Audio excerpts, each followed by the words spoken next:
Tim gabungan Polda Aceh dan Bea Cukai menggagalkan upaya penyeludupan narkotika jenis sabu di wilayah perairan Kabupaten Aceh Timur.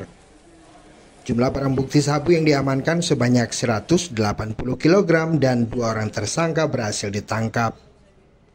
Kapolda Aceh Irjen Pol Ahmad Kartiko mengatakan narkotika tersebut dikendalikan oleh sindikat narkoba jaringan internasional Aceh Malaysia.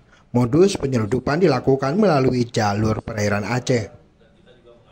Tim berhasil mengamankan kapal nelayan di wilayah perairan Idi Aceh Timur yang membawa 9 karung yang berisi 180 bungkus narkotika jenis sabu-sabu. Dalam penangkapan, 3 orang tersangka berupaya melarikan diri dengan cara melompat ke laut. 1 orang tersangka berinisial I berhasil diringkus. I berperan sebagai tekong atau pawang bot. Dari hasil pengembangan, petugas kemudian kembali menangkap 1 orang tersangka lain berinisial M yang merupakan aktor pengendali.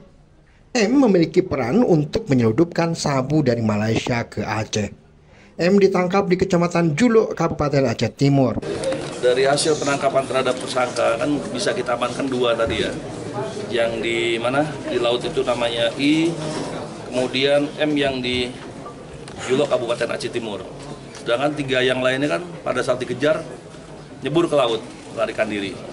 Memang kondisinya kalau kita melaksanakan operasi kita harus melihat situasional di lapangan.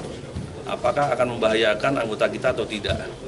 Karena kita tahu sekarang angin barat lagi kuat dan otomatis juga membahayakan anggota kita ya yang nyebur ke laut memang tidak kita kejar lebih lanjut. Kita lebih kepada mengamankan kapal dan tekongnya tadi setelah barang buktinya. Dan juga ini kami perintahkan kepada penyidiknya untuk terus mengejar pelaku lainnya terkait dengan jaringan yang menjemput ini. Saat ini wilayah Aceh kerap menjadi daerah penyeludupan narkoba jaringan internasional.